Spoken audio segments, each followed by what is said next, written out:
Hello everyone and welcome to Retail Archaeology.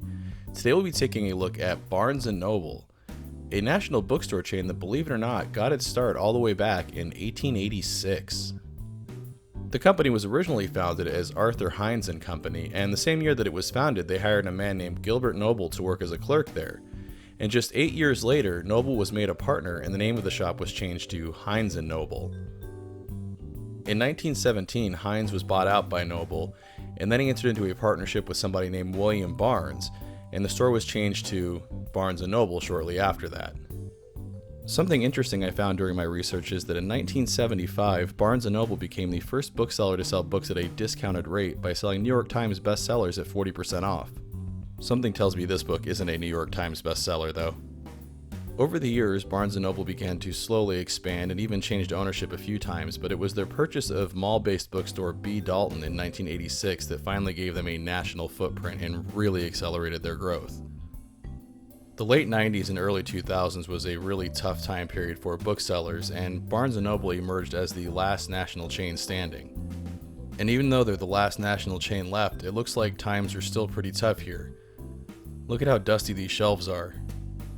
In February of 2018, they laid off 1,800 employees, and that same year they reported a $17 million loss.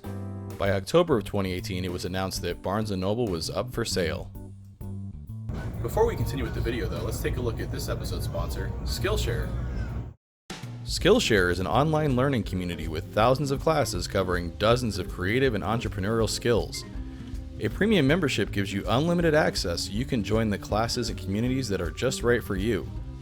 Whether you want to fuel your curiosity, creativity, or even career, Skillshare is the perfect place to keep you learning and thriving. Personally, I've become more interested in things in the kitchen, so I've been taking several of their cooking courses. Skillshare is also super cheap, especially when you compare it to pricey in-person classes and workshops. An annual subscription is less than $10 a month. Because Skillshare is sponsoring this video, they've given me a link that I have down in the description box below where you can try out a free 2-month trial membership yourself. So after this video, why not give that link a click and give Skillshare a try? Now let's get back to talking about what's going on with Barnes & Noble. Let's go ahead and take a look at a second store. Now before the sponsorship break there, I mentioned that Barnes & Noble had put themselves up for sale in October, and it was actually announced on June 7th of 2019 that they're going to be purchased by Elliott Management Corporation for around $683 million. They also announced as part of the purchase they would be taking the company private again. So here we are with that same story that we hear a lot, with a struggling retailer being bought by a big investment firm, and as we know from stories like Toys R Us, that doesn't usually work out very well in the end. I did notice this second location was much busier than the first location, so maybe there is something still to save here. I think I like the two-story layout of this store better than the first one. I think it's kind of neat. Now, something that I always go to bookstores for are magazines, and I was surprised to see that Barnes & Noble still carries 2600 magazine. This is something I used to read way back in the day when I was an AOL script kid. And they still have pictures of payphones in the back. If you follow me on Twitter or Instagram, you know that I like to take pictures of old payphones when I find them because they're becoming more and more scarce. Over the years, Barnes & Noble has really branched out with the type of products that they carry. For example, this Epic Beard game. This game seems perfect for me. And they also have a large media section where they sell a lot of vinyl now. And do you guys want to feel really old? Check this out. It's the 25th anniversary of No Doubt's first album. God, that makes me feel ancient. They do have a wide selection here though. They even have Doggy Style by Snoop Dogg, which this got a lot of play in my cassette player when I was in junior high. Besides music, they also carry DVDs and Blu-rays. Here you can see the television section, which is just full of boomers' favorite shows. But something I noticed is the media section here seems to be completely dead. This is a big portion of the store, and we were the only ones browsing around in here. TK421, why aren't you at your post? I kind of felt bad for the stormtrooper just shoved in the corner there. Now something else I found interesting is not only was this section dead, but they had actually shut down all of the registers over here. There's actually a sign telling people to go ahead and bring their media purchases over to the main registers at the front of the store. I'm guessing media sales are not working out very well for them. This kind of made me sad too. This used to be where you could sample CDs and listen to them, but if you take a closer look, they've actually removed that functionality from the display. There's no headphones or anything hanging here anymore. We also noticed lots of empty shelves in here. I'm wondering if those were all full of CDs and they're going the way that Best Buy went and are only going to carry vinyl in the future. I wonder how many of these maps they actually sell. It seems like map reading is kind of becoming a lost art since everybody has GPS on their phones now. And speaking of advanced technology, it's worth mentioning Barnes & Noble's Nook service and e-reader line. They did announce at one point they were going to spin that off as a separate company, but it seems like that's been put on hold. It seems like they have a lot of displays with games all over the store, and speaking of games, Barnes & Noble actually owned GameStop from 1999 until 2004 when they spun that off into its own company. I bet they're happy to have that albatross from off around their neck. And check this out, here's a Tamagotchi, and it's not like one of those little tiny ones they sell at Target now, it's actually a full-sized one. I didn't know they were making these. That brings back a lot of memories. I wonder what's a bigger seller for them, books or items like Tamagotchis and toys and these collectible figures, because it seems like an increasing amount of floor real estate is being devoted to stuff like this and less to books. Let's take a trip upstairs now, and I'm going to turn the music down so you can hear the concerning noises that this escalator was making. I almost felt like I shouldn't be riding on this. It was pretty loud and clunky. And I wonder if that's a sign of slipping store maintenance because of the financial problems that this company is having. A large portion of the upstairs seems to be devoted towards products geared towards teenagers, preteens, and children.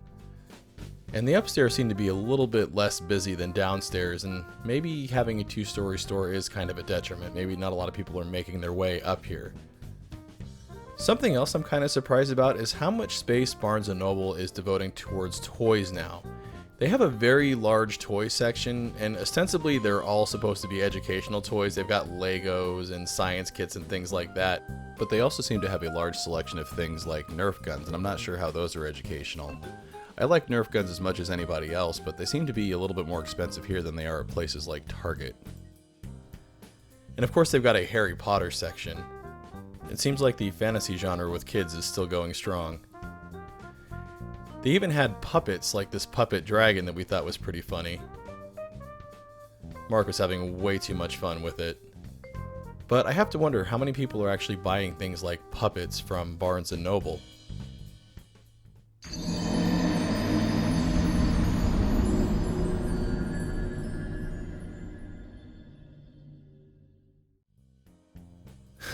Sorry about that. I just ordered Dark Souls Remastered for the Nintendo Switch, and I'm kind of excited about it because I haven't had a chance to play that game yet. But back to the topic at hand, when I was younger, my friends and I a lot of times would hang out at the bookstore on a Friday or Saturday night. Of course, it was Borders, I have to admit, not Barnes & Noble, but we would just go there to listen to music and pick through all the weird books and see things that we wouldn't find if we were just searching on the internet. For example, a manga version of Pride and Prejudice. I don't think I would ever see that if I hadn't walked into a bookstore and saw it. I'm not going to be searching for Pride and Prejudice on Amazon. The fact that a big hedge fund has come in and bought Barnes & Noble kind of worries me because more often than not, the story in these situations is that the investors sit on the brand for a few years and then get sick of it when they're not able to turn it around, and then they just rate it for its assets and liquidate it. I mean, where am I going to find copies of Another One Bites the Crust? Or The Walking Bread? They'll just publish anything anymore, won't they? I mean, yeah, I can order Stephen King books online, but there's something special about going to the bookstore and picking a book up and reading the description on the back of the dust cover and that smell that all bookstores seem to have. I really do enjoy that smell. I'm just worried that that's something that we could lose, especially since all the other big chains like Borders and Crown Books have gone under, and it sounds like Barnes & Noble might not be far behind, although hopefully that's not the case. We'll just have to see what this hedge fund does with the brand. Even though the store seems busy, for some reason the company as a whole isn't making money, so I hope they're able to figure out what the issue is and get it corrected soon. I'd hate to lose another bookstore chain. Anyways, I hope you've enjoyed this look at Barnes & Noble. As always, everyone, thanks for watching. Want to see your name here? Head on over to patreon.com/retailarchaeology to find out how you can help support the channel. Hey everyone, thanks for checking out my video on Barnes & Noble. If you enjoyed it, make sure to hit those like and subscribe buttons, and if you've got a few extra minutes, you can check out one of these other videos I've got here. And lastly, make sure to follow at the social media links down there because that's the best way to keep up with what's going on with the channel.